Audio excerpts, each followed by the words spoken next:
Capítulo segundo. El mundo en subjuntivo de Patricio Bonelli. Patricio habla en subjuntivo. Lo hace desde pequeño. Mira qué niño más inteligente, comentaba su madre a las visitas, admirada de ese modo verbal que deja al descubierto nuestros deseos, hipótesis y dudas. Ella, ama de casa, solo usa el imperativo. Ven, haz, coge.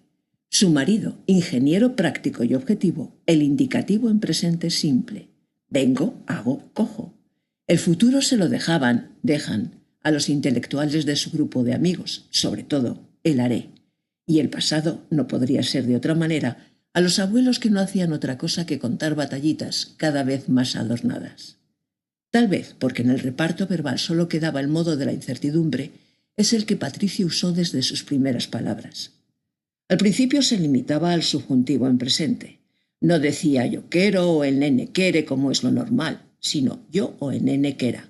Ojo, que eso implica mucha madurez en el lenguaje. Por eso sus padres lo exhibían ante los invitados como una atracción de circo. Háblales, Patrick, háblales. Lo llamaban así, Patrick, porque les parecía muy distinguido. Un Patrick ligado de por vida a un García, hasta que se autorizó a elegir apellido y él escogió uno de un antepasado muy pasado con más glamour, Bonelli. Su madre le había contado que provenía de un tatarabuelo capitán de navío que recaló en Cartagena, Murcia, no de Indias, a mediados del 19 y quedó prendado de una española pelirroja, de ojos azules, color heredado de los primeros árabes que llegaron a esas tierras y allí sembraron sus genes. El capitán no regresó a su Génova natal e impuso el negro de su pelo y de sus ojos a las siguientes generaciones hispanas de Bonellis. La madre de Patricio había conseguido la heroicidad de recuperar la mirada azul de aquella murciana pelirroja, pero el hijo volvió al negro dominante que durante un tiempo, como adolescente, le dio cierto atractivo. Poco le duró. Si con los años uno se avejentan, él se afeó. O mejor dicho, se afee, porque debiéramos o debiésemos volver al subjuntivo de Patricio sin perdernos en divagaciones. No se necesita ser muy sabio para comprender que el idioma moldea el cerebro de las personas y por ende su carácter, y a Patricio el subjuntivo le ha cincelado a fondo. De pequeño se sentía el rey del universo con su protagonismo de niño sapiens, pero en el colegio los otros compañeros lo trataban como a un bicho raro.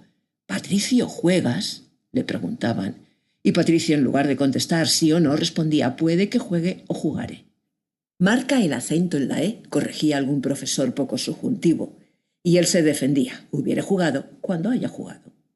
Orientación Escolar advirtió a los padres de la necesidad urgente de llevar a Patricia a un especialista que organizase su lenguaje, porque así iba a ser un fracasado y un antisocial. Los padres, orgullosos de que su hijo fuese diferente, le cambiaron a un colegio muy caro en el que la mayor preocupación era cobrar el recibo a final de mes. Era un colegio británico, y eso ayudó a Patricio, porque ya se sabe que el subjuntivo es característica del alma de las lenguas romances y que el inglés, además de utilizarlo muy poco, carece de una forma específica para este modo. Lo subjetivo no conjuga con la flema y el pragmatismo. Así que Patricio superó su etapa escolar sin que hubiera demasiados escollos, salvo los del amor, porque cuando amas, amas en indicativo. Tienes que decir te amo, no te ame o te amara o amase. Las chicas de las que se enamoraba se sentían atraídas por su look italiano, al que Patrick, ahora le gustaba que así le llamaran o llamasen, había añadido unos rasgueos de guitarra. Pero el atractivo duraba una cita, como mucho dos. Enseguida se les atragantaban los hubiera, hubiese, hubiere. Si la chica era inglesa, le duraba un poco más, porque Patrick había alcanzado la cima del bilingüismo, lo cual en el futuro le abriría, o abriere, muchas puertas laborales. Pero en el presente objetivo se empezó a amargar y decidió centrarse en su carrera que le exigía el 100% del tiempo. Patricio, que hubiera sido un muy buen abogado, ya que dominaba a la perfección los hubiere del galimatías legal, o poeta del dadaísmo contemporáneo, qué versos hubiera escrito con su subjuntivo pluscuamperfecto, o cualquier otra cosilla que le sirviera para ser político, qué discursos hubiera proclamado con éxito asegurado por su liviandad, lo mínimo portavoz del gobierno, o quién sabe si presidente. Patricio Decidió matricularse en ingeniería como su padre, quien un día le llamó a su despacho y por una vez en su vida utilizó el imperativo: «Hijo, tú estudias en la Politécnica». Y Patricio empezó ingeniería matemática, nada más y nada menos. La más analítica de todas las ingenierías, que combina la teoría matemática, la ingeniería práctica y la informática científica para abordar los desafíos tecnológicos actuales. Así lo aseguraba el folleto que le dieron en la facultad, que añadía que era una disciplina creativa y emocionante. Del subjuntivo no decía nada, pero Patricio aprobó sin repetir curso. 5 años entre libros y números que no se conjugan, y eso ya era un alivio, además de que no tenía tiempo para volverse loco.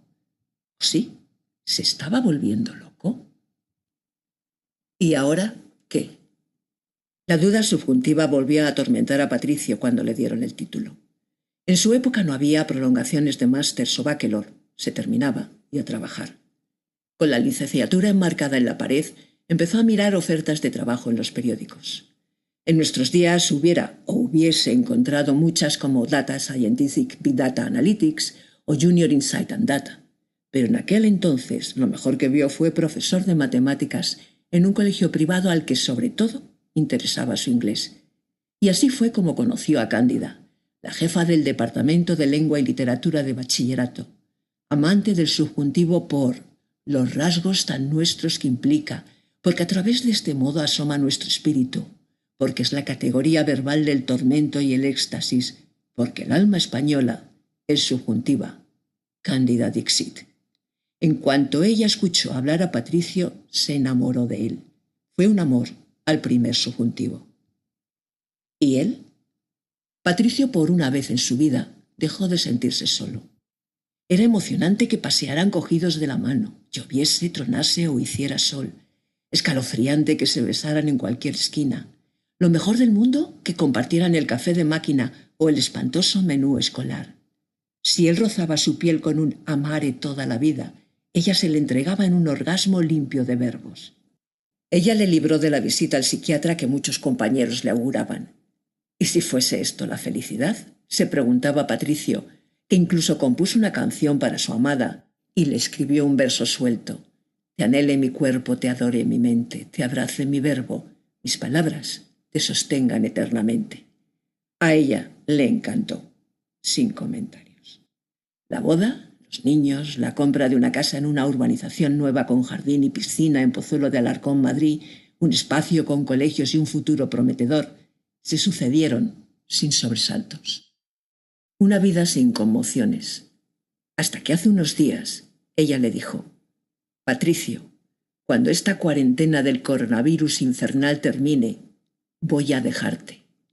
Y a él se le atragantaron todos los subjuntivos de su vida.